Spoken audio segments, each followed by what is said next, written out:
देखिए LV panel है और इसमें इस तरह का टर्मिनेशन होता है।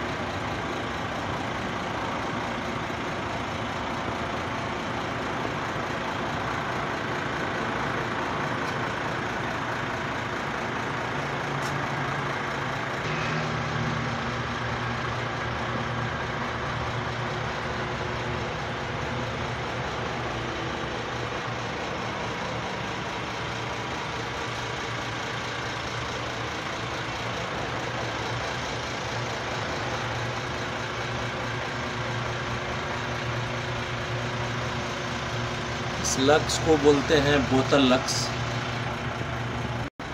और ये इसका बस का प्लर है। यहाँ पे जनरेटर का केबल कनेक्ट हो जाता है RYB।